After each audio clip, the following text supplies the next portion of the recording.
దేవునికి మహిమ కలుగును గాక. మరి యొక్క పరిశుద్ధ ఆదివార దినాన్ని బట్టి ప్రభును స్తుతిస్తూ ప్రార్థన చేసుకొని వాక్య ధ్యానంలోనికి వెళ్దాము. శాశ్వతమైన ప్రేమతో ప్రేమిస్తున్న మా ప్రియ పరలోకపు తండ్రి, ఈ ఉదయకాల సమయంలో వాక్య ధ్యానంలో నన్ను మీ సిలువ చాటును మరుగుపరచండి. మేమందరము గ్రహించవలసిన సత్యమును గ్రహించటానికి, ఆ ప్రకారము జీవించి మిమ్మల్ని మహిమపరచటానికి మాకు సహాయం చేయమని యేసు పరిశుద్ధ నామమున వేడుకొని ప్రార్థిస్తున్నాము తండ్రి, ఆమేన్. దేవునికి మహిమ కలుగును గాక. మొట్టమొదటిగా ఆదరణ వాక్యముగా కీర్తనల గ్రంథము 26వ కీర్తన, దావీదు అనుభవంలో ఉన్నటువంటి ప్రార్థనా కీర్తనను ధ్యానం చేద్దాము. కీర్తనల గ్రంథము 26వ అధ్యాయము ధ్యానం చేద్దాము. మొట్టమొదటిగా ఉన్న 12 వచనాలు చదువుకుందాము.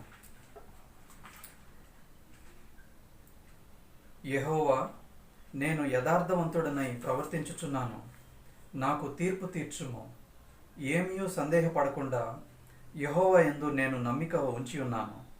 యెహోవా, నన్ను పరిశీలించుము, నన్ను పరీక్షించుము. నా అంతరింద్రియములను, నా హృదయమును పరిశోధించుము. నీ కృప నా కన్నుల ఎదుట ఉంచుకొని ఉన్నాను. నీ సత్యము అనుసరించి నడుచుకొంచున్నాను. పనికి మాలిన వారితో నేను సాంగత్యము చేయను, వేషధారులతో పొందు చేయను. దుష్టుల సంఘము నాకు అసహ్యము, భక్తిహీనులతో సాంగత్యము చేయను. నిర్దోషినని నా చేతులు కడుక్కొందును. యెహోవా, నీ బలిపీఠం చుట్టూ ప్రదక్షిణము చేయుదును. అచ్చట కృతజ్ఞతాస్తుతులు చెల్లింతును. నీ ఆశ్చర్య కార్యములను వివరింతును. యెహోవా, నీ నివాస మందిరమును, నీ తేజో మహిమ నిలుచు స్థలమును నేను ప్రేమించుచున్నాను. పాపులతో నా ప్రాణమును చేర్చకుము, నరహంతకులతో నా జీవమును చేర్చకుము. వారి చేతిలో దుష్కార్యములు కలవు, వారి కుడి చెయ్యి లంచములతో నిండి ఉన్నది. నేను యథార్థవంతుడనై నడుచుకొంచున్నాను. నన్ను విమోచింపుము, నన్ను కరుణింపుము. సమభూమిలో నా పాదము నిలిపి ఉన్నాను. సమాజములలో యెహోవాను స్తుతించెదను.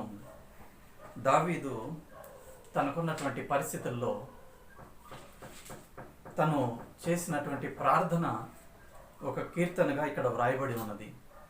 ఈ ప్రార్థనలో కొన్ని విషయాలు మనం చూసినప్పుడు దావీదు యథార్థవంతుడుగా ఉన్నాడు. మొదటి వచనములో తన ప్రవర్తనలో యథార్థముగా ఉన్నాడు. 3వ వచనంలో నీ సత్యమును అనుసరించి నడుచుకుంటున్నాను అని అంటున్నాడు. మొట్టమొదటిగా యథార్థముగా ఉన్నాడు. రెండవది సత్యమును అనుసరించి నడుచుకుంటున్నాడు. మూడవది తను 4వ వచనం నుంచి 6వ వచనం వరకు చూసినప్పుడు లోక సంబంధమైన విషయాలు ఏమీ లేవు. పనికి మాలిన వారితో నేను సాంగత్యం చేయట్లేదు, వేషధారులతో పొందు చేయను, దుష్టుల సంఘము నాకు అసహ్యము, భక్తిహీనులతో సాంగత్యము చేయను, నిర్దోషినని నా చేతులు కడుక్కొందును. మొట్టమొదటిగా యథార్థముగా ఉన్నాడు, సత్యమును అనుసరిస్తున్నాడు. రెండవది లోక సంబంధమైన విషయాలు ఏమీ లేవు. మూడవది కృతజ్ఞతాస్తుతులు చెల్లిస్తున్నాడు. 6వ వచనము 2వ భాగములో యెహోవా, నీ బలిపీఠము చుట్టూ ప్రదక్షిణము చేయుదును. అచ్చట కృతజ్ఞతాస్తుతులు చెల్లింతును. నీ ఆశ్చర్య కార్యములను వివరింతును. అలాగే యెహోవా, నీ మందిరమును, నీ నివాస మందిరమును, నీ తేజో మహిమ నిలుచు స్థలమును నేను ప్రేమించుచున్నాను అని దేవునికి కృతజ్ఞతాస్తుతులు చెల్లిస్తూ ఉన్నాడు. ఇక్కడ ఈ యొక్క విషయాలు మనం ఆలోచన చేస్తూ ఉన్నప్పుడు దాదాపు ఈ సమయానికి ఒకరి ప్రార్థన మనకు గుర్తు వచ్చి ఉండవచ్చు. క్రొత్త నిబంధనలో ఉన్నటువంటి పరిసయ్యుని ప్రార్థన లూకా సువార్త 18వ అధ్యాయంలో ఒకసారి ఆ వచనాలు చూద్దాము. లూకా సువార్త 18వ అధ్యాయంలో సుంకరి ప్రార్థన, పరిసయ్యుని ప్రార్థనలో పరిసయ్యుడు కూడా ఇదే విధంగా ప్రార్థించినట్లుగా మనం చూస్తాము. అతను కూడా లూకా సువార్త 18వ అధ్యాయము 9 నుంచి 14 వరకు ఉన్నటువంటి వచ్చిన భాగంలో మనం చూస్తాము. పరిసయ్యుడు తాను కూడా లోకస్తుల వలె లేడు. చోరులను, అన్యాయస్తులను, వ్యభిచారులనైన ఇతర మనుషుల వలననైనను ఈ సుంకరి వలెనైనను ఉండనందుకు నీకు కృతజ్ఞతాస్తుతులు చెల్లిస్తున్నాను అన్నాడు. సేమ్ మన దావీదు ఎలాగైతే యథార్థంగా ఉన్నాడో, సత్యమును అనుసరించి నడుచుకుంటున్నాడో, అలాగే ఇక్కడ ఇతను కూడా మరి లోక సంబంధమైన విషయాలు ఇతనిలో కూడా లేవు. రెండవది, పైగా 12వ వచనము, లూకాసు వార్త 18:12లో వారానికి 2 సార్లు ఉపవాసం చేస్తా ఉన్నాడు, సంపాదన అంతటిలో 10% ఇస్తా ఉన్నాడు. రైట్, చేయవలసినవి చేస్తున్నాడు, చేయకూడని చేయట్లేదు, మంచిగా ఉన్నాడు. కానీ వీరిద్దరి ప్రార్థనలో ఒక్క తేడా మాత్రము గమనించగలం మనం. దావీదు చేసినటువంటి ప్రార్థన 26వ కీర్తనలో ఉన్నటువంటి ప్రార్థనలో దావీదు యథార్థముగా ఉన్నాడు, సత్యమును అనుసరించి నడుచుకుంటున్నాడు, లోక సంబంధమైన విషయాలు లేవు, కృతజ్ఞతాస్తుతులు చెల్లిస్తున్నాడు. కానీ తాను యెహోవా మీద నమ్మకం పెట్టుకున్నాడు, యెహోవాను నమ్ముతున్నాడు. తన భక్తి క్రియలు కాదు, తన యథార్థత కాదు, తన నీతి కాదు, తను లోక సంబంధంగా లేను అనే దాని మీద తను ఆధారపడట్లేదు, కానీ దేవుని మీద ఆధారపడుతున్నాడు. అదే విషయాన్ని కీర్తనల గ్రంథము 26 మొదటి వచనములో 2వ భాగము, ఏమీయూ సందేహపడకుండా యెహోవా యందు నేను నమ్మిక ఉంచి ఉన్నాను, యెహోవా యందు నమ్మిక ఉంచి ఉన్నాను, ఆయన కృప 3వ వచనములో నీ కృప నా కన్నులు ఎదుట ఉంచుకున్నాను. తర్వాత 11వ వచనములో నన్ను విమోచింపుము, నన్ను కరుణింపుము. ఎంత యథార్థపరుడైనప్పటికీ, ఎంత సత్యమును అనుసరించి నడుస్తున్నప్పటికీ, లోక సంబంధమైన విషయాలు తనలో లేనప్పటికీ, ఎంతో యోగ్యుడిగా ఉన్నాడు, కానీ తన యోగ్యతను క్లెయిమ్ చేయట్లేదు దేవుని ఎదుట. అవును, నేనెంత పరిశుద్ధంగా ఉన్నాను, నమ్మకంగా ఉన్నాను, నాకెందుకు చేయవు అని తన విషయాల మీద ఆధారపడట్లేదు. తను యోగ్యుడు, అన్ని విషయాల్లో మంచిగా ఉన్నాడు, దేవుడు చెప్పినటువంటి నియమ నిబంధనలకు లోబడుతూ ఉన్నాడు, కానీ తన యోగ్యత మీద ఆధారపడట్లేదు. అది ఇక్కడ మరి పరిసయ్యుని యొక్క ప్రార్థనలో తన యోగ్యత మీద ఆధారపడుతూ ఉన్నాడు. తనను నమ్ముకుంటూ ఇతరులను తృణీకరిస్తూ మరి తన యోగ్యతను కనపరుచుకుంటూ తన గొప్పతనాన్ని చూపించుకునే ప్రయత్నం చేస్తున్నాడు పరిసయ్యుడు. అందుకే లూకాసు వార్త 18:9లో ఉంటుంది, తామే నీతిమంతులమని తమ్ము నమ్ముకొని ఇతరులను తృణీకరించు కొందరితో ఆయన ఈ ఉపమానం చెప్పెను. ఈ పరిసయ్యుడు తన భక్తి కార్యక్రమాలు, తన యథార్థత, తన నమ్మకత్వము లోక సంబంధంగా లేకపోవడం మీద ఆధారపడి తన్ను తాను హెచ్చించుకుంటూ, నా ప్రార్థన కాకపోతే ఎవరి ప్రార్థన దేవుడు ఆలకిస్తాడు అన్నట్లుగా ప్రవర్తిస్తూ ఉన్నాడు. కానీ పరిసయ్యుడు 14వ వచనములో, లూకాసు వార్త 18:14లో దేవుని దృష్టికి నీతిమంతుడుగా లేడు అనే సత్యాన్ని మనం చూస్తూ ఉన్నాం. ఇక్కడ దావీదు దేవుని దృష్టికి యథార్థంగా ఉన్నాడు, నీతిమంతుడుగా ఉన్నాడు. ఎందుకనంటే ఇన్ని అర్హతలు, యోగ్యతలు కలిగి ఉన్నప్పటికీ కూడా వాటిని నమ్ముకోవట్లేదు దావీదు. ఆ విషయము మరలా ఒకసారి చదువుదాము. 26వ కీర్తన మొదటి వచనము 2వ భాగము, ఏమీయూ సందేహపడకుండా యెహోవా యందు నేను నమ్మిక ఉంచి ఉన్నాను. చివరి వచనము 12వ వచనములో సమాజములలో యెహోవాను స్తుతించెదను.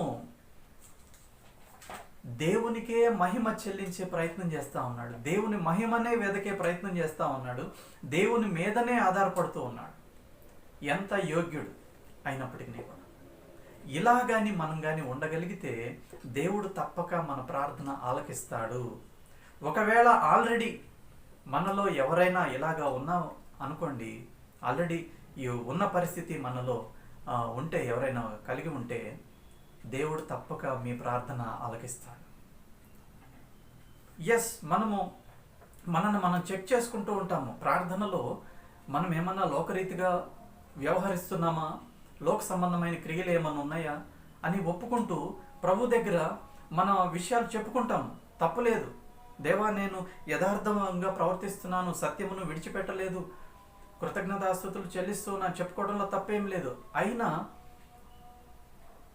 దేవుని కృప మీద ఆధారపడటం, దేవుని కనికరము కొరకు 11వ వచనంలో నన్ను విమోచించుము, నన్ను కరుణింపుము, ఇలా కానీ మనం ప్రార్థన చేసే స్థితి మనలో కలిగి ఉంటే దేవుడు తప్పక ఆశీర్వదిస్తాడు, తప్పక మన మనవి ఆలకిస్తాడు. మనకు మేలైనది ఆయన చేయకుండా మానడు. ఒకవేళ జాప్యము జరిగినప్పటికీ అది మన మంచి కోసమే, మన మేలు కోసమే. Maybe this is not the right time to have certain things, ఒకవేళ కొన్ని విషయాలు మనలో జరగటము ఇది రైట్ టైం కాదేమో. సో దేవుడు తన పద్ధతిలో, దేవుడు తన సమయంలో తనకు మహిమ వచ్చేటట్లు, మనము ఆశీర్వాదము పొందుకునేటట్లు తగు రీతిలో ప్రార్థనను ఆలకిస్తాడు తగిన సమయంలో. కాబట్టి ఇక్కడ దావీదు మనకెంతో మాదిరికరంగా ఉన్నాడు. దావీదు జీవితంలో జరిగినటువంటి ఎన్నో అద్భుతాలు, ప్రతి పరిస్థితిలో దేవుడు దావీదుని మరి రక్షిస్తానే ఉన్నాడు. తగ్గింపు చూస్తూ ఉన్నాడు, యథార్థతను చూస్తున్నాడు. యోగ్యత ఉన్నప్పటికీ కూడా దావీదు యోగ్యతను క్లెయిమ్ చేయట్లేదు. అది దేవుని మీద ఏ సందేహము లేకుండా, మొదటి వచనములో ఏమీ సందేహపడకుండా యెహోవా యందు నేను నమ్మిక ఉంచి ఉన్నాను. పరిస్థితులు ఏమైనప్పటికీ, చుట్టూ ఉన్నటువంటి పరిస్థితులు ఏమైనప్పటికీ కూడా, మనుషులకు అసాధ్యము, ఇప్పుడు పరిస్థితుల్లో ఎవరు సహాయం చేయలేరు అనేటువంటి పరిస్థితి ఉన్నప్పటికీ కూడా దేవుడు ఉన్నాడు, దేవుడు చూస్తున్నాడు. ఒకవేళ ఏదన్నా సరి చేసుకోవాల్సిందంటే నేను సరి చేసుకోవడానికి ఇష్టపడుతున్నాను. అదే అంటున్నాడు కదా 2వ వచనంలో, యెహోవా నన్ను పరిశీలించుము, నన్ను పరీక్షించుము, నా అంతరంద్రియములను నా హృదయమును పరిశోధించుము. అబ్బా, దావీదు ఎంతగా దేవునికి అప్పగించుకుంటూ తన యథార్థతను కనపరుచుకుంటూ దేవుని మీద ఆధారపడతా ఉన్నాడు. చాలాసార్లు మన భక్తిని ప్రభు దగ్గర చెప్తూ నేనెందుకు పొందుకోకూడదు, మన యోగ్యతను మనకు తెలియకుండా మనము క్లెయిమ్ చేసే పరిస్థితులు, ప్రమాదము ఉంటుంది. చాలాసార్లు మనకు తెలియదు, ఒక్కొక్కసారి తెలిసి కూడా, అంటే ప్రాబ్లం యొక్క తీవ్రత ఎక్కువ అవుతున్నప్పుడు నేను ఎంత భక్తిగా ఉన్నాను కదా, ఎంత యథార్థంగా ఉన్నాను కదా, వేరే వాళ్ళందరూ ఇలా ఉంటున్నారు కదా అని ఒక్కొక్కసారి క్లెయిమ్ చేసేటువంటి పరిస్థితుల్లోకి మనం వెళ్తాం. పర్వాలేదు, ఒక్కొక్కసారి మనము మన తొందరపాటులో పరిస్థితులను బట్టి ఇలాంటి పరిస్థితుల్లోకి వెళ్ళినప్పటికీ, క్లెయిమ్ చేసినప్పటికీ తప్పు తెలుసుకొని ప్రభువా నన్ను క్షమించండి, మీ పరిశుద్ధత ముందు, మీ నమ్మకత్వం ముందు, మీ శక్తి సామర్థ్యాల ముందు, మీ ప్రేమ ముందు, మీ త్యాగం ముందు నా భక్తి, నా నమ్మకత్వము ఏపాటిది ప్రభువా అని రియలైజ్ అయ్యి ఒకవేళ క్షమించమని అడిగితే వెంటనే క్షమిస్తాడు. హీఈస్ అవర్ ఫాదర్, ఆయన మన తండ్రి. దేవుడు మనకు తండ్రిగా ఉన్నాడు, దేవుడు మనకు తండ్రిగా ఉన్నాడు. కాబట్టి ఆనాడు దావీదు ప్రార్థన ఆలకించినటువంటి దేవుడు ఈ ఉదయకాల సమయంలో దేవుడు మన ప్రార్థన కూడా ఆలకిస్తాడు. ఈ రకమైనటువంటి, ఈ విధమైనటువంటి యాటిట్యూడ్ మనం కలిగి ఉన్నప్పుడు ఎంత మాదిరి జీవితాన్ని దావీదు మన ముందు కలిగి ఉన్నాడు. ఇలాంటి ప్రార్థన మనం చేయగలిగితే దేవుడు తప్పక మన ప్రార్థన ఆలకిస్తాడు. ఆశ్చర్యకరుడు ఆయన, అద్భుతాలు చేసే దేవుడు మన దేవుడు. ఆయన సమస్తము సృజించాడు. లోకములో ఉన్నటువంటి సమస్తము, భూమిని, ఆకాశమును, సముద్రమును, అందులో ఉన్న సమస్తాన్ని సృజించిన దేవుడు. నేను యెహోవాను, సర్వ శరీరులకు దేవుడును, నాకు అసాధ్యమైనది ఏదైనా ఉండునా అని దేవుడు ప్రశ్న వేస్తా ఉన్నాడు. మరొక సందర్భంలో దేవునికి సమస్తము సాధ్యమని మనం కానీ ఈ ఉదయకాల సమయంలో నమ్మగలిగితే ఎంతో ధన్యులము, ఎంతో ఆశీర్వదించబడతాము, ఎంతో సమాధానము, నెమ్మది వస్తుంది. ఆ దిశగా మనము అడుగులు వేయాలని దేవుడు మనల్ని హెచ్చరిస్తూ ఈ ఆదరణకరమైనటువంటి వాక్యాలను ఇస్తూ ఉన్నాడు. విశ్వాసంలో మనం ముందుకు వెళ్ళేదానికి, చుట్టూ ఉన్న పరిస్థితుల్లో సమాధానము పొందుకునేదానికి దేవుడు మనకు ఈ యొక్క మాటలను జ్ఞాపకం చేస్తూ ఉన్నాడు. కాబట్టి ఈ మాటల యందు లక్ష్యం ఉంచుదాము, ఈ మాటల్లో సత్యమును గ్రహిస్తాము, ఆ మాటలను తీసుకుందాము. ఏదో రెగ్యులర్గా జరిగే ప్రోగ్రాం కాదు ఇది. దేవుడు ఈ ఉదయకాల సమయంలో మనతో మాట్లాడుతూ ఉన్నాడు, మనలో ప్రతి ఒక్కరితో మాట్లాడుతూ ఉన్నాడు. కాబట్టి మనము ఈ మాటల యందు లక్ష్యం ఉంచి మనము ఈ విలువైన మాటలని మనం కానీ తీసుకున్నట్లయితే ఎంతో ధైర్యం వస్తుంది, సమాధానం వస్తుంది, నెమ్మది వస్తుంది. పరిస్థితుల్లో మార్పు లేకపోవచ్చు, కానీ పరిస్థితులను మనము జయించే స్థితిలో మనం ఉంటాము. అందుకే ప్రభు మాట్లాడుతూ ఉన్నారు, మనకు ధైర్యం ఇస్తూ ఉన్నారు, విశ్వాసమును పురికొల్పేదానికి ప్రభు మాట్లాడుతూ ఉన్నారు. కాబట్టి మరి మన యొక్క ధ్యానమును కొనసాగిద్దాము. ప్రభు మాటలు విలువైనగా ఎంచి మనము ముందుకు కొనసాగుదాము. ప్రతి విషయంలో మన గురించి చాలా జాగ్రత్త కలిగినటువంటి దేవుణ్ణి మనము ఒక్కొక్కసారి మనం చుట్టూ ఉన్న పరిస్థితుల మీద ఫోకస్ చేసి దేవుని యొక్క శక్తి సామర్థ్యాలు, నమ్మకత్వము, ప్రేమను మనం మర్చిపోతూ ఉంటాం. కానీ ఉదయకాలము దేవుడు మరలా జ్ఞాపకం చేస్తూ ఉన్నాడు. కాబట్టి దేవుని వైపు చూద్దాము. బలము, ధైర్యము, విశ్వాసము పొందుకుందాము. ఇప్పుడున్న పరిస్థితుల్లో జయకరంగా ముందుకు కొనసాగాలని ప్రభు కోరుతా ఉన్నాడు. కాబట్టి ఆ ఆలోచనతో మనము గత వారము మనము ధ్యానం చేసినటువంటి వాక్యము మత్తయి సువార్త 7వ అధ్యాయము 24 నుంచి 29 వరకు ఉన్నటువంటి భాగాన్ని దేవుడు మనకు జ్ఞాపకం చేశాడు. గత వారము ఆ ధ్యానములో మనము ముందుకు కొనసాగదాము.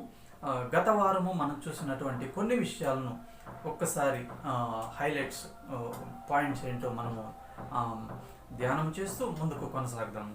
మత్తయి సువార్త 7వ అధ్యాయము 24వ వచనములో, కాబట్టి నా మాటలు విని వాటి చొప్పున చేయు ప్రతి వాడును బండ మీద తన ఇల్లు కట్టుకొనిన బుద్ధిమంతుని పోలి ఉండును. యేసు ప్రభు కొండ మీద చెప్పినటువంటి అనేక విషయాలు, ధర్మశాస్త్రంలో ఉన్నటువంటి విషయాలు, వాటి మూలము, వాటి అప్లికేషను, వాటి యొక్క విలువ, వాటిని గురించి మాట్లాడిన తర్వాత ఈయన మాటలు విని వాటి చొప్పున చేయు ప్రతివాడు ఎలా ఉంటాడు అని అంటే, బండ మీద తన ఇల్లు కట్టుకొనిన బుద్ధిమంతుని పోలి ఉంటాడు. అయితే వాన కురిసెను, వరదలు వచ్చెను గాని, గాలి విసిరి ఆ ఇంటి మీద కొట్టెను గాని, దాని పునాది బండ మీద వేయబడెను గనుక అది పడలేదు అని ఈ మాట మీద మనం ధ్యానం చేస్తూ వచ్చాము. అయితే యేసు ప్రభు చెప్పినటువంటి మాటలు విని వాటి చొప్పున చేయడం అంత ఈజీ అయిన పని కాదు అని ప్రభు ఎదుట మనం ఒప్పుకున్నప్పుడు ప్రభు మనల్ని అప్రిషియేట్ చేస్తాడు. దేవుడు మన యథార్థతను ఫస్ట్ కన్సిడర్ చేస్తాడు. మనము దేవుని ఎదుట ఎన్నో గొప్ప గొప్ప సంగతులు మనం సాధించి ఉండకపోవచ్చు, కానీ బేసిక్గా మన యొక్క విశ్వాస జీవితానికి బేసిక్ ఏంటంటే యథార్థత. ప్రభువా, ఇది నేను చేయలేను, ఇది నేను చేయగలను. ఉన్న పరిస్థితిని ప్రభు ఎదుట ఒప్పుకున్నప్పుడు మన యథార్థతను దేవుడు అప్రిషియేట్ చేస్తాడు. మనము లోపల ఒక రకంగా, బయటికి ఒక రకంగా దేవుని దగ్గర ఉన్నప్పుడు దేవుడు దాన్ని మెచ్చుకోడు. మనం చేయగలిగితే అవును ప్రభా నేను చేయగలను, లేకపోతే చేయలేకపోతుంటే అవును ప్రభా నేను చేయలేను అని యథార్థత కోరుతూ ఉన్నాడు. సో ఎప్పుడైతే మనము ఇది మా వల్ల కాదు ప్రభా అని చెప్తామో, మన యథార్థతను అప్రిషియేట్ చేస్తూ అవును నిజమే, నా మాదిరిని ముందు పెట్టుకోండి, నా జీవితాన్ని, నా ఆత్మ నడిపింపులో మీరు కానీ నేను చెప్పిన మాటలకు విధేయత చూపించే ప్రయత్నం చేస్తే మీరు వాటి చొప్పున చేస్తారు, నో డౌట్ అని ప్రభు మనకు ధైర్యం ఇచ్చినట్లుగా మనం గత వారము చూస్తూ వచ్చాము. మనము సొంత శక్తి సామర్థ్యాల మీద, మన అండర్స్టాండింగ్ మీద కానీ మనం వెళ్తే మనం ఫెయిల్ అయిపోతాము.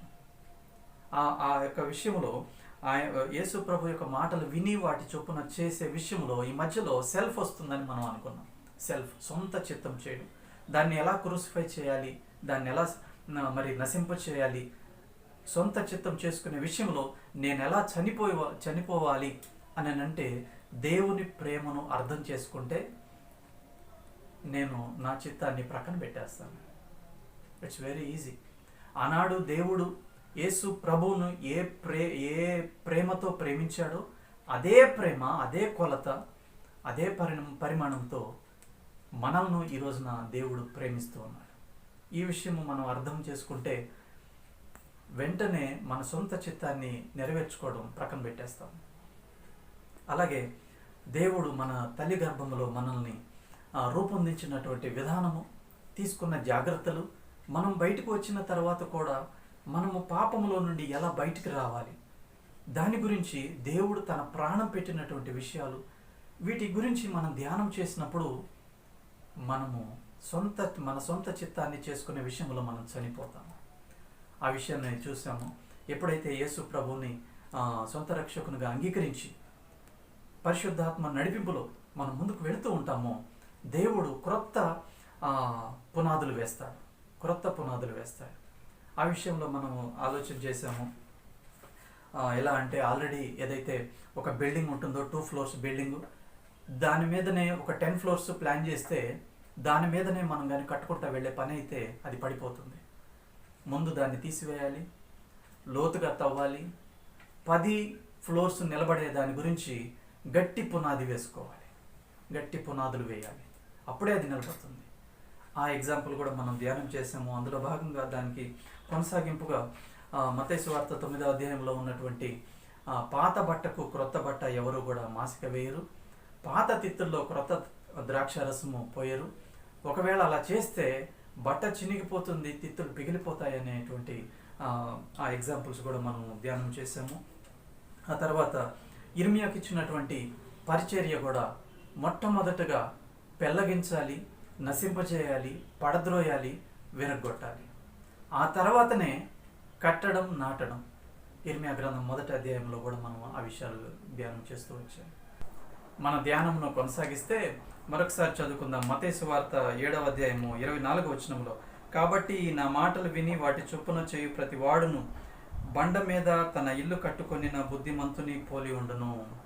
మంచి పునాది వేసుకునే క్రమములో ధర్మశాస్త్రము వాటి యొక్క విషయాలు ఆలోచన చేసినప్పుడు ధర్మశాస్త్రం అంతయు నెరవేర్చిన యేసు ప్రభువుని మనం వెంబడిస్తే మరలా ధర్మశాస్త్ర సంబంధమైన ఆచార సాంప్రదాయాలన్నీ కూడా మనము చేయని అవసరం లేదు. ఎందుకనంటే మనం క్రొత్త నిబంధన కాలములో ఉన్నాము, యేసు ప్రభు కాలములో ఉన్నాము. కాబట్టి మనం మరలా గతములో ఉన్నటువంటి ఆచార సాంప్రదాయాలన్నీ చేయవలసిన అవసరం లేదు. ఎప్పుడైతే మనం యేసు ప్రభువుకి మనం లోబడతామో, ధర్మశాస్త్రాన్ని అంతటినీ నెరవేర్చినటువంటి యేసు ప్రభుకి మనం లోబడతామో, మనము ధర్మశాస్త్రాన్ని నెరవేర్చినట్లే. ఆచార సాంప్రదాయాలు మరలా మనము కొనసాగించాల్సిన అవసరం లేదు. ఈ విషయంలో పౌలు తన జీవితంలో ఎలా మరి క్రొత్త పునాదులు వేసుకొని ముందుకు వెళ్ళాడో, తన జీవితంలో తన పట్ల దేవునికి ఉన్నటువంటి ఆలోచన ఎలా ఇన్ టైంలో పర్ఫెక్ట్గా పూర్తి చేయగలిగినాడో ఆలోచన చేస్తే మనము కొనసాగిద్దాము ఈ ధ్యానమును. ఈ విషయంలో మనము ధర్మశాస్త్ర ఆచార సాంప్రదాయాలన్నిటి విషయంలో మనము చనిపోవాలి.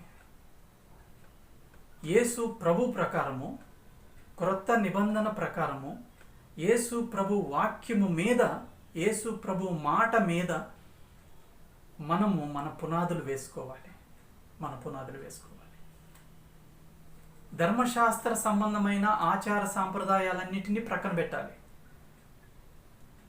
అయిపోయింది. ధర్మశాస్త్ర కాలం కాదు ఇది. ఇది యేసు ప్రభు కాలము. యేసు ప్రభు వచ్చిన తర్వాత ఆయన మాట మనకు పునాది. మనం చేసే ప్రతి పనికి బ్యాక్ బోన్ యేసు ప్రభు మాట. ఇక్కడ మనము ధర్మశాస్త్రం క్రింద ఉన్న కాలములో వారు ప్రవర్తించిన రీతిగా ఇప్పుడు మనం ప్రవర్తించడానికి వీల్లేదు. మనమున్న కాలము, మనకున్నటువంటి మాదిరి వేరు, వారికి ఉన్న కాలము, వారికి ఉన్న మాదిరి వేరు. వారి పరిస్థితులు వేరు, మన పరిస్థితులు వేరు. మనము అంతకుముందు నేర్చుకున్నటువంటి ఆ ధర్మశాస్త్ర సంబంధమైన ఆచార సాంప్రదాయాల మీదనే క్రొత్త జీవితాన్ని యేసు ప్రభువును వెంబడిస్తూ క్రొత్త బిల్డింగ్ని అదే పునాదుల మీద కొనసాగిస్తే, అదే బిల్డింగ్ మీద కొనసాగిస్తే మనం ముందుకు వెళ్ళలేము. ఈ విషయంలో పౌలు మనకు మాదిరిగా కనబడుతూ ఉన్నాడు. ఒకసారి పౌలుని గురించి ఆలోచన చేస్తే, పౌలు ధర్మశాస్త్రము విషయంలో, అపోస్తల కార్యాల గ్రంథంలో మనం చూస్తాము, ధర్మశాస్త్రము విషయంలో ఎంతో బహునిష్టగా ధర్మశాస్త్రాన్ని పాటించిన వ్యక్తిగా మనం చూస్తాము. చిన్నప్పటి నుంచి పౌలు ధర్మశాస్త్రాన్ని పూర్తిగా పాటిస్తూ వచ్చాడు. తనకు తెలిసినంత వరకు, తనకు అర్థమైనంత వరకు, తను నేర్చుకున్న దాంట్లో పూర్తిగా ఒబీడియన్స్ చూపిస్తూ ఉన్నాడు. అంటే సౌలుగా ఉన్న ఆ కాలంలో. అయితే యేసు ప్రభువుని ఎప్పుడైతే సొంత రక్షకునిగా అంగీకరించాడో, ఆ గతములో ఉన్నటువంటి ఆ బిల్డింగ్ని పడగొట్టేశాడు. మరలా పునాదులు తవ్వాడు. పునాదుల కోసం బాగా లోతుగా తవ్వడం జరిగింది. పరిశుద్ధాత్మ దేవుడు ఆ పని చేస్తూ ఉన్నప్పుడు అనుమతించాడు, లోబడ్డాడు. కాబట్టే బలమైన స్థిరమైన పునాది లోతుగా వేసుకోగలిగాడు. దేవుడు కట్టాలనుకున్నటువంటి మంచి బిల్డింగ్ని పౌలు జీవితంలో కట్టాడు. ఈ విషయంలో ఒక రిఫరెన్స్ మనం చూద్దాము. గలతీయులకు రాసిన పత్రిక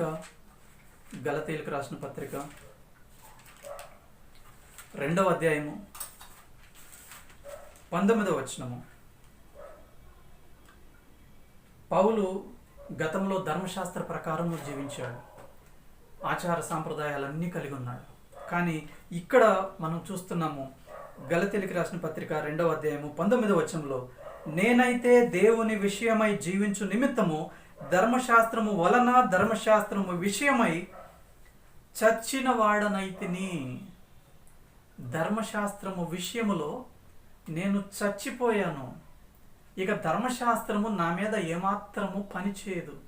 ధర్మశాస్త్రము నా ముందు పెడితే దాని విషయంలో నేనేమాత్రము స్పందించే పరిస్థితి లేదు.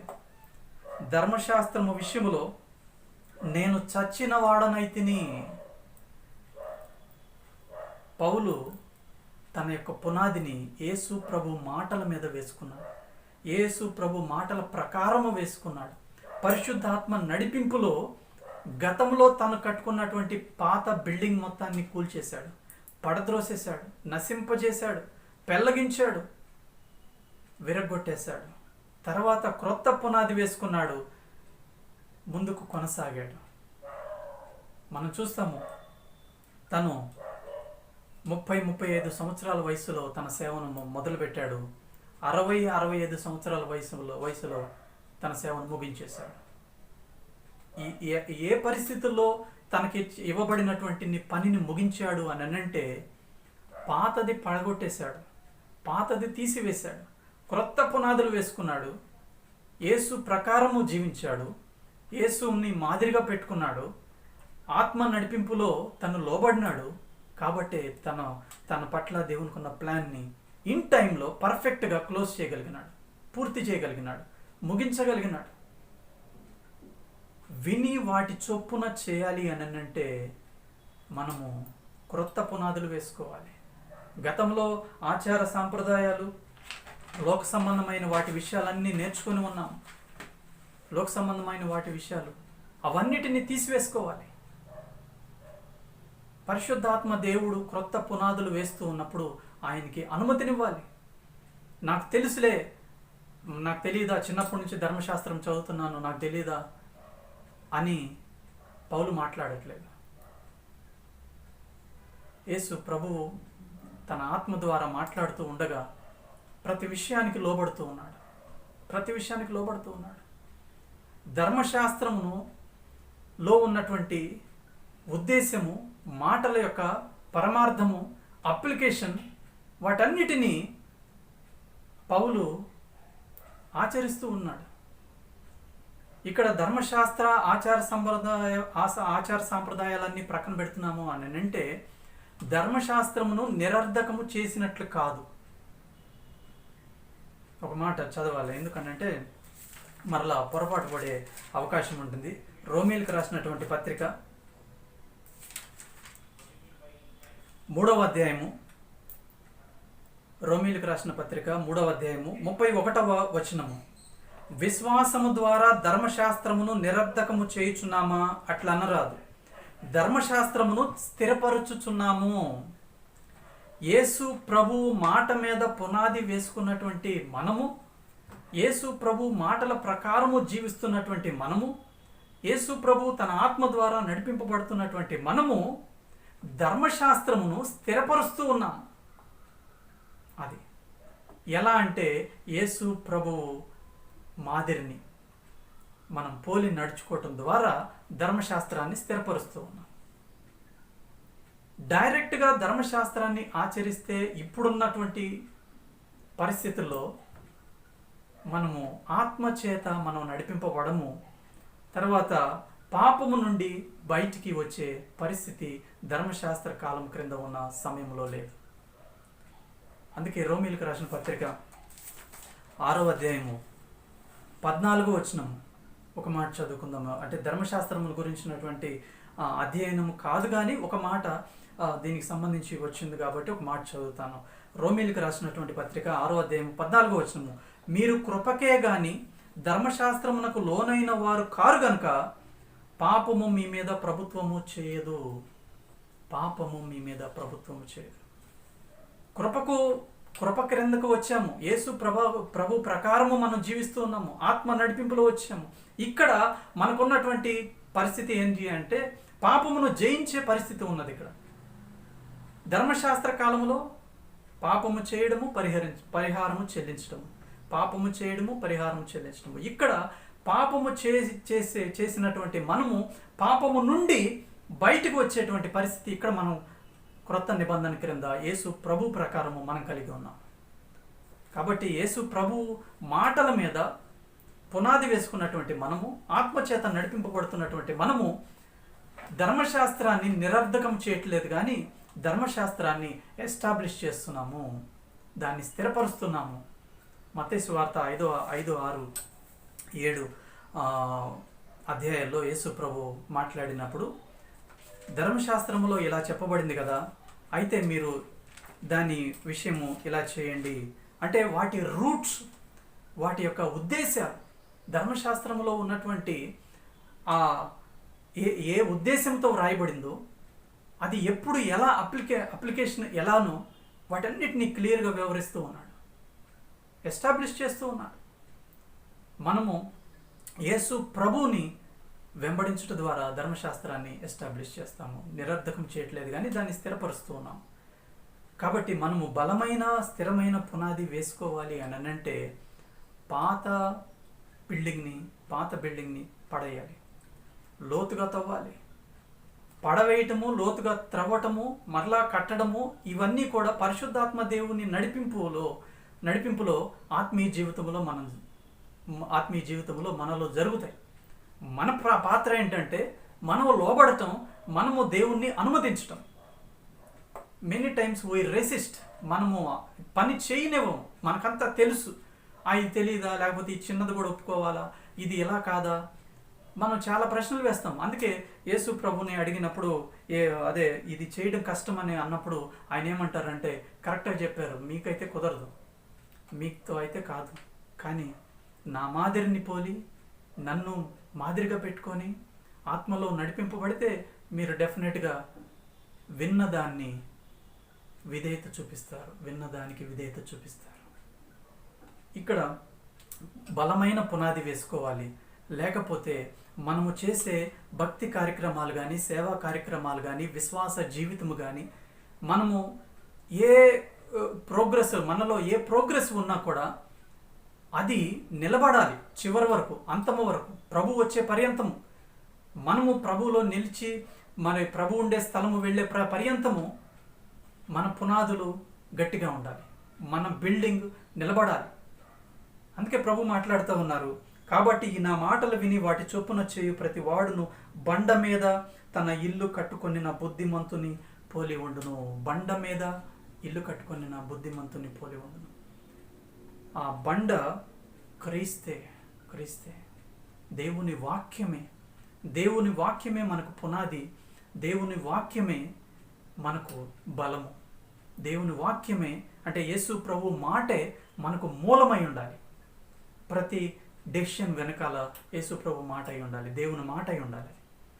అలా కాకుండా మన సొంత జ్ఞానము, లాజిక్, రీజనింగ్, ఎమోషన్స్, మన చుట్టూ ఉన్న పరిస్థితులు, అనుభవము, ఏమేమో తెలివితేటలు, వీటన్నిటిని తీసుకుంటే మంచి పునాది వేసుకోలేము, సరైన భక్తి జీవితం ఉండదు, సరైన భక్తి కార్యక్రమాలు ఉండవు, మనము చివరికి ప్రభువుకు దూరం అయిపోయేటువంటి పరిస్థితులు ఉంటాయి.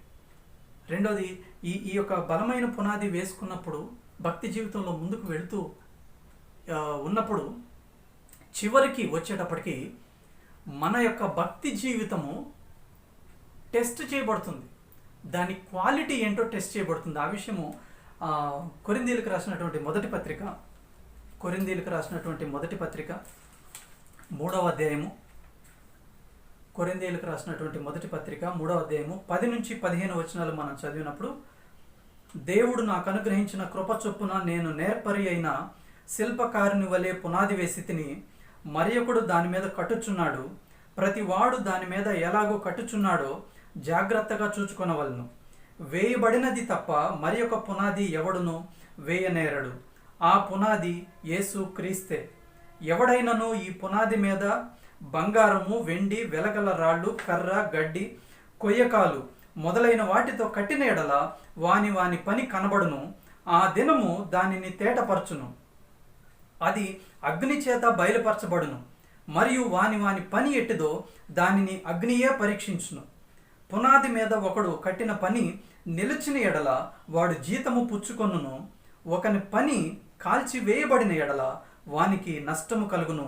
అతడు తన మట్టుకు రక్షించబడును గాని అగ్నిలో నుండి తప్పించుకొనినట్టు రక్షించబడును. ఇక్కడ బలమైన పునాది గురించి మత్తయి సువార్త 7వ అధ్యాయము 24 నుంచి 29లో మనం చూసాము. బండ మీద యేసుక్రీస్తు పునాది. ఇక్కడ 11వ వచనంలో చూస్తే ఆ పునాది యేసుక్రీస్తే. ఆ పునాది యేసు మాట చొప్పున ఎప్పుడైతే పునాది వేసుకొని యేసు మాట మేరకు మనము ముందుకు కదులుతూ ఉంటామో ఆ పునాది నిలబడుతుంది. ఆ పునాది మీద ఏ కార్యక్రమాలు, ఏ భక్తి కార్యక్రమాలు, సేవా కార్యక్రమాలు, వ్యక్తిగత జీవితం, వ్యక్తిగత విశ్వాసం ముందుకు కొనసాగిన నిలబడుతుంది. అయితే at the end everything will be tested by fire. మన భక్తి కార్యక్రమాలు, మన విశ్వాసము, మన పనులు, మన సేవా కార్యక్రమాలు అన్నీ కూడా క్వాలిటీ టెస్ట్ జరుగుతుంది. ఇక్కడ చూడండి, వాని వాని పని ఎట్టిదో అగ్ని చేత పరీక్షించబడును. వాని వాని పని. ఒకవేళ ఆ పనిలో బంగారము కానీ 12వ వచనం బంగారము, వెండి, వెలగల రాళ్ళు లాగా ఉన్నదనుకోండి మన పని, మన సేవ, మన భక్తి జీవితము, మన విశ్వాసము బంగారము, వెండి, వెలగల రాళ్ళులుగా ఉన్నదనుకోండి, అగ్ని చేత పరీక్షించబడినప్పుడు అది మిగులుతుంది కాబట్టి, కాలిపోదు కాబట్టి మనకు ప్రతిఫలం వస్తుంది. వాడు జీతం పుచ్చుకొనును. పునాది మీద ఒకడు కట్టిన పని నిలిచిన ఎడల, నిలవబడాలి మనం కట్టిన పని. మొదట మన పర్సనల్ లైఫ్ నిలబడితేనే తర్వాత మనం చేసే భక్తి కార్యక్రమాలు, సేవా కార్యక్రమాలు నిలబడుతున్నాయో లేదో మనం చెప్పగలం.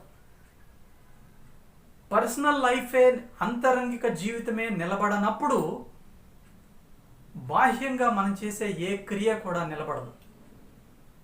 ఎందుకంటే పునాది, బాహ్యంగా చేసే ప్రతి భక్తి కార్యక్రమము, సేవా కార్యక్రమం యొక్క పునాది అంతరంగంలో ఉన్నది కాబట్టి ఇక్కడ దేవుడు మాట్లాడుతూ ఉన్నాడు. దేవుడు అపోస్తలుడైన పౌలు ద్వారా మాట్లాడుతూ ఉన్నాడు. వాని వాని పని ఎట్టిదో అగ్నియే పరీక్షించును. ఒక దినం ఉన్నది, ఆ దినము మన పని పరీక్షించబడుతుంది. ఒకవేళ అది బంగారము, వెండి, వెలగల రాళ్ళు అయిందనుకోండి, మనము జీతం పుచ్చుకుంటాము. అంటే మన సేవా కార్యక్రమం, మన సేవ ద్వారా ఎవరెవరైతే రక్షించబడినారో వారందరూ కూడా, ఎందుకంటే మనము సరి అయిన పునాది వేసుకొని ఉన్నాము, బండ మీద మన యొక్క పునాది ఉన్నది కాబట్టి, యేసు ప్రభు మాట మేరకు మన యొక్క పునాది ఉన్నది కాబట్టి, యేసు ప్రభువును వెంబడించాం కాబట్టి, ఆత్మ నడిపింపులో మనము ఆయనకి లోబడినాం కాబట్టి మనము జీతం పుచ్చుకుంటాము. లేదనుకోండి, ఒకవేళ కర్ర, గడ్డి, కొయ్యకాలు, కర్ర కానీ గడ్డి కానీ కొయ్యకాలు ఇవైతే అగ్నికి కాలిపోతాయి, ఏమి మిగలదు. అలాంటి పరిస్థితుల్లో కేవలము అతడు మాత్రమే 15వ వచనము, ఒకని పని కాల్చివేయబడిన ఎడల వానికి నష్టము కలుగును. అతడు తన మట్టుకు రక్షించబడును గాని అగ్నిలో నుండి తప్పించుకొనినట్లు రక్షించబడును. మేబీ ఒకవేళ ఈవెన్ అతను కూడా సరి అయిన పునాది లేదు కాబట్టి, అందుకే సరి అయిన కార్యక్రమాలు రాలేదు కాబట్టి, ఒకవేళ తను కూడా మేబీ వీ డోంట్ నో, చివరిలో అతను కూడా ప్రక్కకు వెళ్ళిపోయే అవకాశం ఉన్నది. ఒకవేళ అతను వరకు అతను రక్షించబడును కానీ అగ్నిలో నుండి తప్పించుకున్నట్టు రక్షించబడును. తన సేవ అంతా, తన పని అంతా వేస్ట్ అయిపోతుంది. అందుకే దేవుడు మనతో మాట్లాడుతూ ఉన్నాడు, సరి అయిన భక్తి పునాది వేసుకోనండి, విని వాటి చొప్పున చేసే ప్రయత్నం చెయ్యండి. చేసే ప్రయత్నం అనేది మొదటి ఆలోచన. తర్వాత రెండో మాట ఏంటంటే చేస్తే మంచిది, చేయండి. మనం మూలవాక్యం దగ్గరికి వెళ్దాము. మత్తయి సువార్త 7వ అధ్యాయము 24 నుంచి 29 వరకు ఉన్నటువంటి వచ్చిన భాగాల్లో 24, ఈ నా మాటలు విని వాటి చొప్పున చేయు ప్రతి వాడును బండ మీద తన ఇల్లు కట్టుకొనిన బుద్ధిమంతుని పోలి ఉండును. ఎప్పుడైతే మనము బండ మీద, వాక్యము మీద, యేసు ప్రభు మాట మనకు పునాదై ఉండాలి. యేసు ప్రభువు జీవితము మనకు పునాదై ఉండాలి. యేసు ప్రభు మాదిరి మనకు పునాదై ఉండాలి. ఎవరెవరో వైపు చూస్తాం, మనం ఎవరెవరో వైపు చూస్తాం కాదు. లేదు, పరిశుద్ధాత్మ దేవుడు మరి కరెక్షన్స్ చెప్పేటప్పుడు మనం ఒప్పుకోము. ఆ చిన్నదే కదా, ఆ ఎవరు చేయట్లేదు, వీ ట్రై టు జస్టిఫై, మనల్ని మనం సమర్థించుకునే ప్రయత్నం చేస్తాం. నో నో, అది చిన్నదైనా పెద్దదైనా పరిశుద్ధాత్మ దేవుడు చెప్పాడంటే వెంటనే దానికి లోబడే పరిస్థితి మనం కలిగి ఉండాలి. అప్పుడే చక్కని పునాదులు వేసుకుంటాము. చక్కని బిల్డింగ్ పరిశుద్ధాత్మ దేవుడు యేసు ప్రభువును పోలి మన జీవితంలో కడతాడు. అప్పుడే అది గాలి వచ్చినా, వాన కురిసెను, 25వ వచనము, వాన కురిసెను, వరదలు వచ్చెను, గాలి విసిరి ఆ ఇంటి మీద కొట్టాను కానీ అది దాని పునాది బండ మీద వేయబడిన గనుక అది పడలేదు. ఆ బండ క్రీస్తే. దేవుని వాక్యము మీద మన పునాది ఉండి ప్రతి విషయానికి మనం దేవుని వాక్యమును సపోర్ట్ తీసుకుంటూ ఉంటే, బ్యాక్ బోన్గా కానీ దేవుని మాట ఉండగలిగితే అది నిలబడుతుంది. మనము అప్పుడు నిలబడతాము. లేకపోతే మాత్రము వాన వచ్చినా, వరదలు వచ్చినా, 26వ వచనం, మరియు ఈ నా మాటలు విని వాటి చొప్పున చేయని ప్రతివాడు ఇసుక మీద తన ఇల్లు కట్టుకొనిన బుద్ధిహీనుని పోలి ఉండును. బుద్ధిహీనుని పోలి ఉంటాం. ఇసుక మీద కడతారు. ఇసుక మీద కడితే ఏముంది? వాన వస్తుంది, గాలి వస్తుంది, వరదలు వస్తాయి, వెంటనే పడిపోతుంది. అది ఫౌండేషన్ సరిగా లేదు, ఇసుకలో ఉన్నది. అది ఫౌండేషన్ సరిలేదు, వెంటనే పోతుంది. 27వ వచనం, వాన కురిసెను, వరదలు వచ్చెను, గాలి విసిరి ఆ ఇంటి మీద కొట్టెను, అప్పుడు అది కూలబడెను, దాని పాటు గొప్పదని చెప్పాను. కాబట్టి మనం చాలా జాగ్రత్తగా మన భక్తి జీవితం యొక్క ఫౌండేషన్ ఏంటి? ఫౌండేషను మన సొంత ఆలోచనల మీద వేసుకున్నామా? ఆచార సాంప్రదాయాలు, లేకపోతే మనుషులు కల్పించినటువంటి పద్ధతులు, మనుషులు ఇచ్చినటువంటి అడ్వైజెస్ మీద, మనుషులటువంటి సొంత ఆలోచనల మీద ఉన్నదా? వాక్యములో నుంచి, పరిశుద్ధాత్మ దేవుని నడిపింపులో నుంచి మన పునాది ఉన్నదా? కాబట్టి మనం ఈ ఆలోచన చేయాలి. ఈ ఆలోచన విషయంలో ఒక మాట చదువుకుందాము. రోమీలకు రాసిన పత్రిక 11వ అధ్యాయము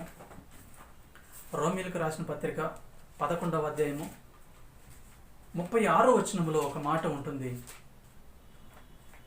రోమీలకు రాసిన పత్రిక 11వ అధ్యాయము 36వ వచనము, ఆయన మూలమునను, ఆయన ద్వారాను, ఆయన నిమిత్తము సమస్తము కలిగి ఉన్నవి. మరలా చదువుతాను. ఆయన మూలమునను, ఆయన ద్వారాను, ఆయన నిమిత్తమును సమస్తమును కలిగి ఉన్నవి. యుగ యుగముల వరకు ఆయనకు మహిమ కలుగును గాక. దేవుని గురించి పౌలు మాట్లాడుతూ ఇక్కడ ఆయన మూలమున మన భక్తి జీవితము, మన యొక్క సేవా కార్యక్రమాలు, మన యొక్క భక్తి కార్యక్రమాలు ఇవన్నీ కూడా ఆయన మూలమున, అంటే ఆయన దగ్గర నుంచి మొదలవ్వాలి. అంటే ఆరిజిన్ ఎక్కడ అంటే దేవుడే. రెండోది, ఆయన ద్వారా మరి పనిలో ముందుకు వెళ్ళేటప్పుడు ఆయనే నడిపించాలి. ఆయన ద్వారా, ఆయన నిమిత్తము. ఈ పని ఎందుకోసం అని అంటే సెల్ఫ్ ఎగ్జాల్టేషన్ కోసం కాదు, మనల్ని మనం హెచ్చించుకోవడం కోసం కాదు, మనల్ని మనం ఎగ్జాల్ట్ చేసుకోవడం కాదు, మనల్ని మనం హెచ్చించుకోవడం కాదు. ఆయన నిమిత్తము దేవుణ్ణి మహిమపరచాలి అనేటువంటి ఆలోచనలో మాత్రమే, దేవుణ్ణి మహిమపరచాలి అనే ఆలోచనలో మాత్రమే ఈ రీతిగా 3 పనులు ఉండాలి. మొదలుపెట్టేది ఆయన దగ్గర నుంచి మొదలు పెట్టాలి, కొనసాగేది ఆయన సహాయం చేయాలి, దేవుడే సహాయం చేయాలి. దేవుని దగ్గర నుంచి మొదలు పెట్టాలి, దేవుడే సహాయం చేయాలి, దేవుణ్ణే మహిమపరచాలి. ఇది మన పునాది అయి ఉండాలి. కాబట్టి మనము బలమైన పునాది వేసుకోవాలని అంటే మనము మన సెల్ఫ్ క్రూసిఫై చేయబడాలి. మన సెల్ఫ్ విషయంలో, మన సొంత చిత్తం చేసుకునే విషయంలో మనము చనిపోవాలి అని అంటే దేవుని ప్రేమను అర్థం చేసుకుంటే అది సులభతరం అవుతుంది. యేసు ప్రభువుని తండ్రి ఎలాగ ప్రేమించాడో అలాగనే ఈ రోజున మనల్ని కూడా దేవుడు ప్రేమిస్తూ ఉన్నాడు. ఆ విషయాలు లోతుగా అర్థం చేసుకున్నప్పుడు మనము ముందుకు కొనసాగగలము. లేకపోతే మనము ఇసుక మీద వేసుకున్నటువంటి పునాది గాలి వస్తుంది, తుఫాన్ వస్తుంది, వరదలు వస్తాయి, అది పడిపోతుంది. దాని తర్వాత 28, 29 వచనాలు కూడా ఒక మాట చదువుకుందాము. యేసు ఈ మాటలు, మత్తయి సువార్త 7వ అధ్యాయము 28, 29. యేసు ఈ మాటలు చెప్పి ముగించినప్పుడు జనసమూహములు ఆయన బోధకు ఆశ్చర్యపడిరి. ఏలయనగా ఆయన వారి శాస్త్రుల వలె కాక అధికారము గల వాని వలె వారికి బోధించెను. యేసు ప్రభు యొక్క బోధ ఎలా ఉందంటే, బోధ చివరిలో ఆశ్చర్యపోయారంట. 5, 6, 7 అధ్యాయాలలో ఉన్నటువంటి మాటలన్నీ మాట్లాడుతూ ఉన్న ఆ సందర్భంలో, కొండ మీద ప్రసంగంలో వాళ్ళు ఆశ్చర్యపోయారు. ఏమిటి ఈ మాటలేంటి, ఎలాగున్నాయంటే అధికారము కలిగిన వాని వలె బోధించాడంట. శాస్త్రుల వలె కాదంట. శాస్త్రుల వలె కాకుండా అధికారము కలిగిన వాని వలె వారికి బోధించను. ఈ అధికారం ఎక్కడి నుంచి వచ్చింది అని అంటే మత్తయి సువార్త 23వ అధ్యాయము ఒకసారి చూద్దాము. మత్తయి సువార్త 23వ అధ్యాయము మొదటి 3 వచనాలు. అప్పుడు యేసు జనసమూహంతోనూ తన శిష్యులతోనూ ఇట్లనెను, శాస్త్రులను పరిసయ్యులను మోషే పీట మందు కూర్చుండువారు గనుక వారు మీతో చెప్పు వాటినన్నిటినీ అనుసరించి గైకొనుడి. అయినను వారి క్రియల చొప్పున చేయకుడి, వారు చెప్పుదురే గాని చేయరు. శాస్త్రులు పరిసయ్యులు వీళ్ళందరూ ఏంటంటే చెప్తారు కానీ చెయ్యరు. అది వారు చెప్తారు కానీ చేయరు. అలాగే 13, 14 వచనాలు. అయ్యో వేషధారులైన శాస్త్రులారా, పరిసయ్యులారా, మీరు మనుషుల ఎదుట పరలోక రాజ్యమును మోయుదురు, మీరందులో ప్రవేశించు వారిని ప్రవేశింపనీయరు. ఇది శాస్త్రులు పరిసయ్యుల యొక్క స్టాండర్డ్. అందుకే వారికి అధికారం లేదు. యేసు ప్రభువు ఈ ప్రసంగం చెప్పేటప్పటికి, కొండ మీద ప్రసంగం చెప్పేటప్పటికి 30 సంవత్సరాలు ఇంటిలో మరి పర్ఫెక్ట్ కాని తల్లిదండ్రులకు, అంటే యేసు ప్రభుతో పోలిస్తే పర్ఫెక్ట్ కాని తల్లిదండ్రులకు పర్ఫెక్ట్ అయినటువంటి యేసు ప్రభువు లోబడ్డాడు. తమ్ముళ్ళని, చెల్లెళ్ళని వారి విషయంలో జాగ్రత్త వహించి 30 సంవత్సరాలు ఇంటిలో నమ్మకంగా ఉన్నాడు. అందుకే తండ్రి చెప్పిన మాటకు, ప్రతి మాటకు విధేయత చూపించాడు. కాబట్టే ఆయనకు ఆ అధికారం వచ్చింది. అందుకే మాట్లాడుతూ ఉన్నాడు, ఏలయనగా ఆయన వారి శాస్త్రుల వలె కాక అధికారము గలవాని వలె వారికి బోధించను. ఈ అధికారం ఎక్కడి నుంచి వచ్చిందంటే తండ్రి ప్రతి మాటకు లోబడినాడు. కాబట్టి యేసు ప్రభు అధికారము కలిగి ఉన్నాడు. మనం కూడా మనకు తెలుసు అన్నట్లు కాదు కానీ, జ్ఞానము కాదు కానీ విధేయత, ఆత్మ నడిపింపు, ఆయన్ని ఆత్మతో సత్యముతో ఆరాధించాలి. వేషధారులుగా ఉండకూడదు. శాస్త్రులంతే వేషధారులుగా ఉన్నారు. అయ్యో శాస్త్రులు పరిచయలారా, మీరు ఆ పరలోక రాజ్యంలో ప్రవేశింపరు, వేరే ప్రవేశించే వారిని కూడా ప్రవేశించనీరు. అలా ఉండొద్దు మనం. ఇక్కడ యేసు ప్రభు మాట్లాడుతున్నారు. అందుకే మీరు విని వాటి చొప్పున చేయటానికి బండ మీద మీ ఇల్లు కట్టుకోండి. బండ మీద, ఆ బండ క్రీస్తే. యేసు మాటే మనకు పునాది, ఫౌండేషన్. పరిశుద్ధాత్మ నడిపింపులోనే మనం భక్తి ముందుకు వెళ్ళాలి. తర్వాత దేవుణ్ణి మహిమపరిచే నిమిత్తమే మనము మన భక్తి, మన యొక్క విశ్వాస జీవితము, భక్తి కార్యక్రమాలు, సేవా కార్యక్రమాలు కొనసాగాలి. మనము మన సొంతాన్ని కానీ వెతుక్కుంటూ వెళ్ళామనుకోండి, దేవునికి దూరం అయిపోతాము. మెటీరియల్ బ్లెస్సింగ్స్ వస్తాయి. దేవుడు మంచివాడు, అందరికీ ఇస్తాడు, అందరినీ ఆశీర్వదిస్తాడు. కానీ దేవుడు ఉండే స్థలానికి మనం వెళ్ళాలి, ఆయనతో ఫెలోషిప్ కలిగి ఉండాలి అని అంటే మంచి పునాది వేసుకోవాలి. ఆత్మ నడిపింపులో మనం ఒప్పుకోవాలి. చాలాసార్లు ఒప్పుకోము, అది ప్రాబ్లం. కాబట్టి ఉదయకాలము దేవుడు మనల్ని హెచ్చరిస్తూ ఉన్నాడు. మంచి పునాది వేసుకొని భక్తి జీవితంలో, భక్తి కార్యక్రమాల్లో, సేవా కార్యక్రమాల్లో, విశ్వాస జీవితంలో మన పని నిలబడి ఉండేటట్లుగా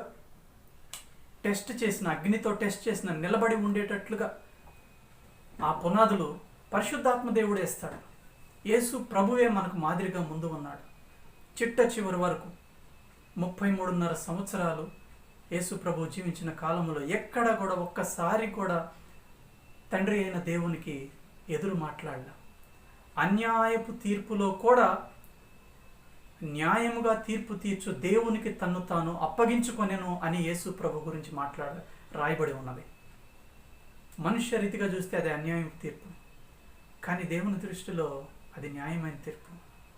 న్యాయముగా తీర్పు తీర్చు దేవునికి తన్ను తాను అప్పగించుకున్నాడు. అది యేసు ప్రభు యొక్క విధేయత. దేవుని యొక్క ప్రేమను, యేసు ప్రభు యొక్క మాదిరిని మనం కానీ ధ్యానం చేస్తూ ఉంటే మంచి ఫౌండేషన్, మంచి పునాది వేసుకోగలము. కాబట్టి పరిశుద్ధాత్మ దేవునికి అప్పగించుకుందాము. దేవుడు మాట్లాడుతూ ఉండగా ఒకవేళ గతంలో ఉన్నటువంటి ఆ 2 floors బిల్డింగ్, మేబీ ఎగ్జాంపుల్గా చెప్తున్నాను, ఆ చిన్న బిల్డింగ్ తీసివేయాలి, పడద్రోయాలి, నశింపజేయాలి అని పరిశుద్ధాత్మ దేవుడు ప్రేరేపిస్తే కంప్లీట్లీ డిస్ట్రాయ్, వాటిని పడద్రోయండి, పడగొట్టండి, తీసివేయండి పూర్తిగా. Let Holy Spirit God work in us. పరిశుద్ధాత్మ దేవుడు మనలో కార్యము కొనసాగింపునివ్వండి. అప్పుడు అది నిలిచి ఉంటుంది. ప్రభువుని మహింపరుస్తాం, తండ్రిని మహింపరుస్తాం. మనకు అది ఆశీర్వాదం. ఆ రీతిగా చేయలాగా మనము పరిశుద్ధాత్మ దేవునికి అప్పగించుకుందాం. ప్రార్థన చేసుకుందాము. శాశ్వతమైన ప్రేమతో ప్రేమిస్తున్న మా ప్రియ పరలోకపు తండ్రి, ఈ సమయంలో మమ్మలను బలమైన పునాది వేసుకునే నిమిత్తమై ప్రేమించి ఇచ్చిన హెచ్చరికలన్నిటిని బట్టి మీకు స్తోత్రాలు ప్రభువా. ఈ నా మాటలు విని వాటి చొప్పున చేయి ప్రతివాడు బండ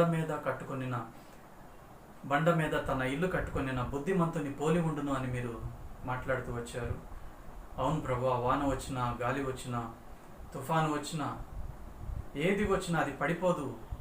అలాగా మీ యొక్క ఆత్మీయ జీవితాలను కట్టుకోండి అని మమ్మలను హెచ్చరించినందుకు మీకు స్తోత్రాలు ప్రభువా. మా ముందు ఉంచినటువంటి మాదిరికరమైన జీవితాన్ని బట్టి, అపోస్తలుడైన పౌలు జీవితాన్ని బట్టి కూడా మీకు స్తోత్రాలు చెల్లిస్తూ ఉన్నాం నాయన.